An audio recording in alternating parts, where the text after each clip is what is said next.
The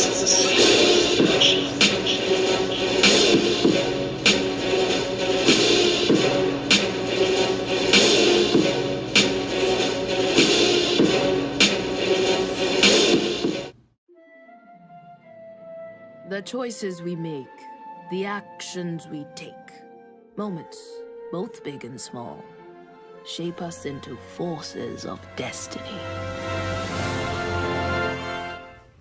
Star Wars Forces of Destiny, Episode 6, Beast of Echo Base. Kind of weird that it says Episode 6. It should be Episode 5. I don't know if that's a mistake on their part or if this is somehow being shown out of order.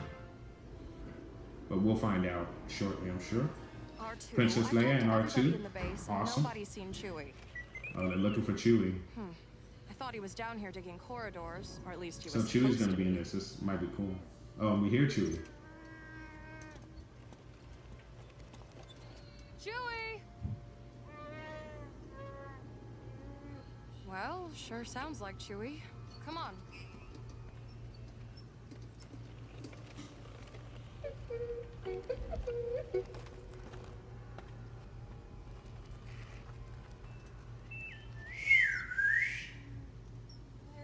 Chewie?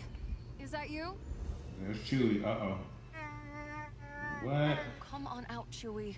Everything's all right.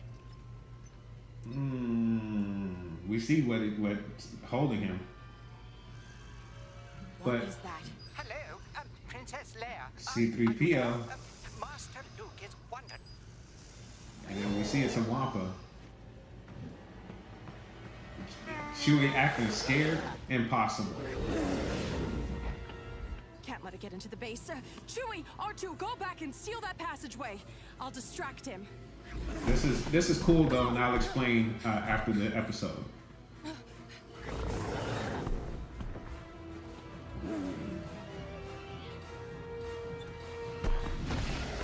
Chewie, how is that door coming?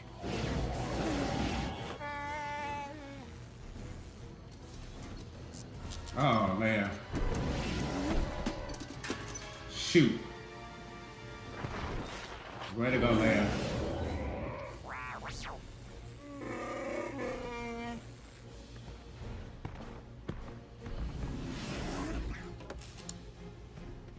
We have to keep it contained. Now, Chewie! Uh-oh, didn't work.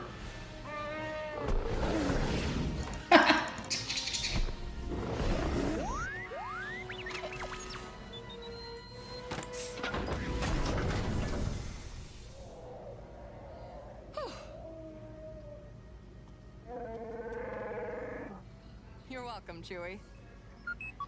Leia saved Chewie. Very, very cool. So again, another very cool short episode.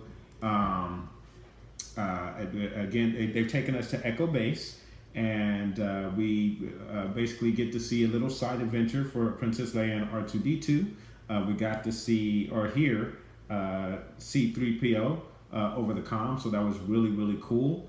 I don't know how I feel about Chewie being afraid of the Wampa. I would rather see Chewie do battle with the Wampa, but I understand this was a Princess Leia centric short here, so it doesn't bother me too much, but just a little bit. I don't see Chewie being afraid of the Wampa like that, but you know, you never know. Well, he was afraid of the monster, the trash monster. In A New Hope, so maybe it does make sense that he would be afraid of the Wampa. So okay, maybe I can buy that, guys. I don't know. You tell me what you think. Should Chewie have been scared of that Wampa? I don't know, because they are vicious creatures. All right, you guys. So I wanted to get a look at the deleted Wampa scene from Empire Strikes Back involving Princess Leia, kind of Han Solo, but not really, R2-D2, and of course the Wampa. And show the significance of that short that we just saw and how it relates to these deleted scenes. So here in this deleted Wampa scene, we have Princess Leia and Han talking as they do in the actual film. But then this deleted scene shows the Wampa breaking through the wall of the ice of Echo Base. Again, going back to that short, it's taken right from the deleted scenes, and it looks like the volume, there's missing audio here on the video, so I'm just going to continue to narrate through. And then here we have a kind of a weird looking Wampa, and I see why they decided to delete this particular scene, because this particular Wampa didn't really turn out as well. It looks like the audio has returned, and we have rebels running through the base and being attacked by the Wampa. Obviously, the audio with the Wampa's roars and everything have not been implemented here on this particular scene. Now we're getting a look at the backside of the Wampa, you know, kind of swinging his arms around, and more rebels checking out the carnage and destruction. And it looks like the Wampa is laying there deceased, as we see a claw there, and then we're going to pan down, and there is our deceased Wampa there that attacks the base. There is some significance to that short with Princess Leia, because as you can see, there was an attack by the Wampas on the base that was deleted from the theatrical release. And of course, R2-D2 was in fact there, as you guys can see. And Princess Leia was actually involved in the scene, not specifically with the Wampa here, but she was actually there. So very, very cool that they chose to do that with Princess Leia. And there is some backstory to it, if you are to believe the deleted scenes here. And I'm sure many of you saw this, where C-3PO tricks the snowtroopers and into entering here and being grabbed by the Wampas. Cool Vader shows up there as well, so we get a little bit of Vader with the Wampa scene there. So absolutely cool, and you can see why they chose to use that particular theme for Princess Leia's story there, with the Wampa and R2-D2. The other thing I noticed, and I forgot to mention in that last reaction with Anakin and Yoda and Ahsoka, Anakin's scar above his eye was missing in that clip that we saw there. Now, I don't know if that was something that the artist may have forgotten about or overlooked. I don't know if I believe this takes place between season 3 of Clone Wars, where Anakin should have received that scar already. In the 2003 Clone Wars animated series, they show his battle with Ventress, and they show that is where he received the scar from Ventress, where she kind of glances him with her blade over his eye, if I'm not mistaken, if I'm remembering that battle correctly. And again, that is not canon. That series, that particular Clone Wars series, is not. Clone Wars of 2008 is canon. However, it did not give us any information on how Anakin received his scar. He just ended up with that scar. However, the 2003 Clone Wars animation does give us a explanation on how Anakin received that scar. But again, that animated series is no longer canon. So a very interesting tidbit there, guys. All right, you guys. And then also, I want to get into this tweet that was sent out by Dave Filoni yesterday evening. So let's get a look at the tweet. Hey, you guys. So I just saw this tweet from Dave Filoni with this picture here, guys. And you're going to have to forgive me because I'm shooting this on my phone, which isn't all that great. But I really wanted to get this up as soon as possible. I saw this tweet here from Dave Filoni with this caption on it. And it basically states here, and I'm going to do my best to read it here. It says, from Dave Filoni, "It just occurred to me that I never got to tell you all the story of the time that Bendu met Ahsoka Tano. It was a brief encounter which took place around the end of the episode, The Mystery of Chopper Base, which you guys recall from season 2, just before Ahsoka, Kanan, and Ezra left on their fateful mission to Malachor. Of their conversation, you might find this dialogue to be the most interesting. It goes on to say,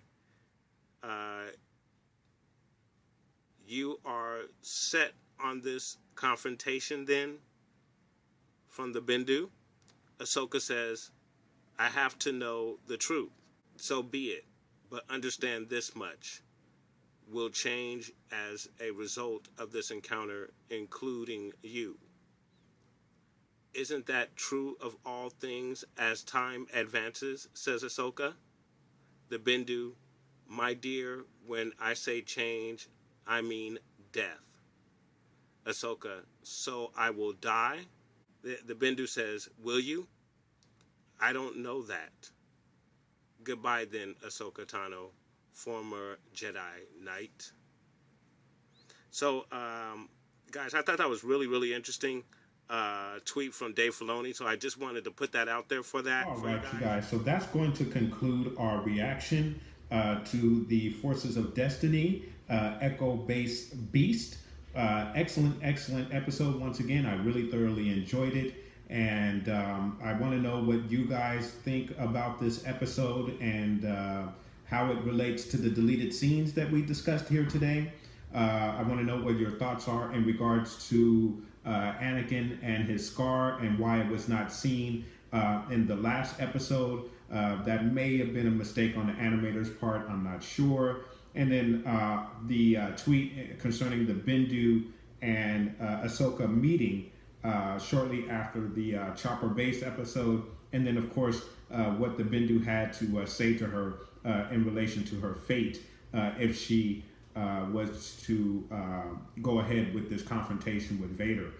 So very, very interesting that she did speak with the Bendu and she has knowledge of the Bendu. And I'm sure that's going to relate very heavily into what Ahsoka transformation is going to be, if there is one for season 4 at all. Hopefully she will be back in her natural physical form. I would love to see her wielding her blades again, but we don't know.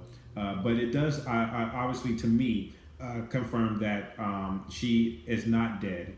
The Bendu did not confirm that she would die, but he did allude to a transformation where one thing ends and another one begins.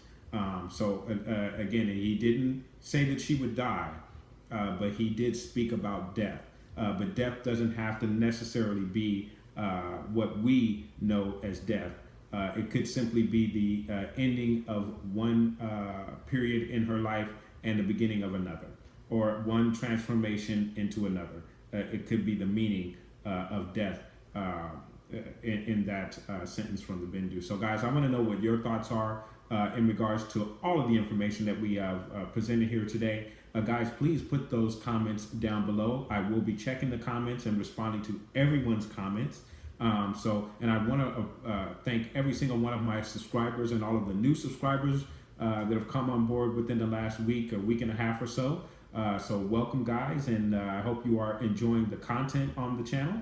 But again, please like and subscribe, and may the Force be with you always.